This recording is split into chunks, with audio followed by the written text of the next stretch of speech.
Kementerian Kelautan dan Perikanan melakukan investigasi dan langsung menyegel pagar bambu yang terpasang sepanjang 30 km di perairan Tangerang. Penyegelan dilakukan karena pagar bambu laut tidak memiliki izin kesesuaian kegiatan pemanfaatan ruang laut. Hingga saat ini, saudara, belum diketahui siapa yang membangun pagar bambu hingga mengakibatkan jalur laut nelayan terganggu.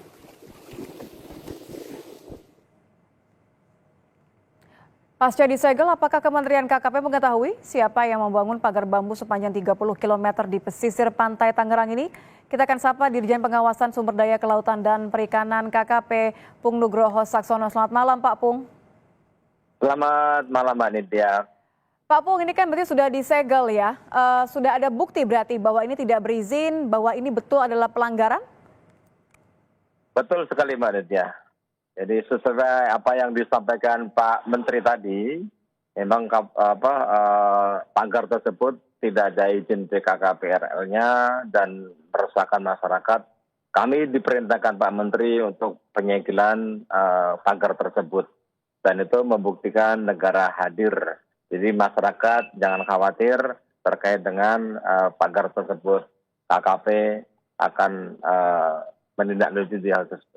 Saya mencoba membayangkan 4 bulan ya lamanya para nelayan ini harus kemudian terganggu aktivitasnya. Bahkan tadi ada pernyataan dari salah satu nelayan mengatakan bahwa kami hanya bisa diam saja. Sebenarnya selama 4 bulan ini tidak diketahui sama sekali atau bagaimana, Pak?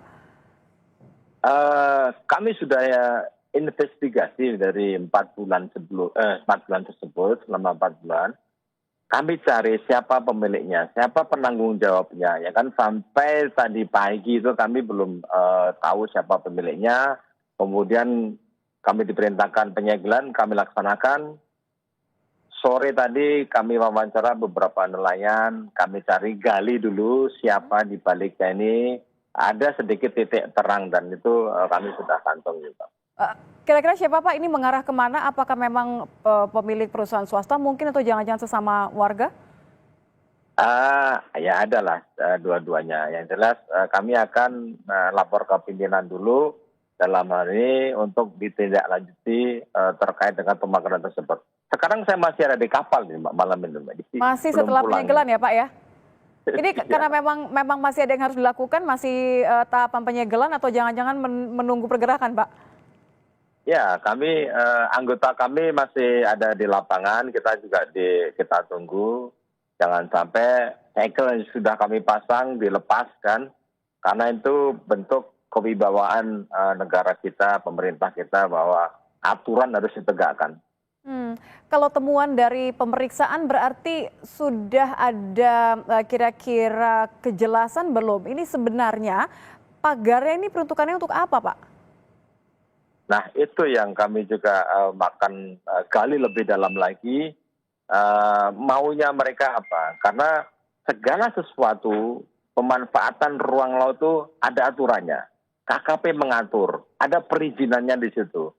Ini barang ini tidak ada izin, bahkan kami sudah cross-check ke pimpinan-pimpinan kita, tidak ada izin pagar tersebut. Kalau memang tidak ada izin, terus kemudian jelas tadi nelayan merasa terganggu, mengganggu jalur mereka melaut, begitu ya, dan sudah disegel, kapan dirobohkan? Ini menarik ini, Mbak. Jadi kami masih mencoba memberi waktu jeda kurang lebih 10 harian ke depan lah. Kepada? Supaya kepada siapa nanti yang akan merasa memiliki barang tersebut, ya kan? Dan kami sebenarnya sudah ngantongi, akan kita panggil, kita minta dia untuk mencabut itu, dan pasti pelanggaran ini ada sanksinya, Mbak. Jadi ditunggu dulu merespon selama 10 hari, nggak kelamaan, Pak? Kasihan nelayan? Oh enggak, oh tidak, itu bukan kita menunggu diam saja, kita melakukan pendalaman, Mbak, menggali di dalamnya itu kan, sambil kita pemanggilan masyarakat tersebut, ya kan, siapa. Ini tidak gegabah, dalam arti kita nggak asal comot ataupun manggil orang, tapi pastikan ini yang katanya pagar misterius tadi itu nggak ada misterius, pasti ada yang masang itu. Bantu saya untuk memahami Pak, kalau memang ini ternyata tidak berizin, kemudian memang malah justru menyusahkan nelayan begitu, mengganggu jalur mereka untuk melaut, kenapa tidak dirobohkan saja dulu supaya nelayan bisa beraktivitas sambil pemeriksaan berlanjut? Atau jangan-jangan ada pertimbangan bahwa ada fungsi tertentu dari pagar ini? Tidak, Pak. Itu pagar itu tidak lurus lurus, nggak ada celah. Itu ada celah. Ada celah beberapa meter, jadi nelayan masih bisa lalu lalang di situ. Walaupun memutar ya Pak ya? Sekarang tidak memutar, Mbak. Saya pastikan. Tadi saya lihat di depan TPI itu nelayan keluar masuk udah bisa lewat situ. Ya sebagian kita rapikan lah, belum semuanya. Tapi yang jelas sudah bisa buat alur keluar masuk itu sudah bisa di situ, Mbak.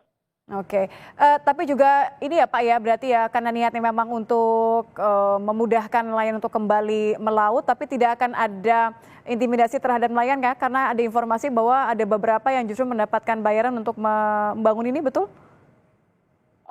Itu informasi masih simpang siur. Kami akan dalami lagi nelayan tersebut, siapa yang mendapatkan upah, siapa yang memberi upah, ya kan?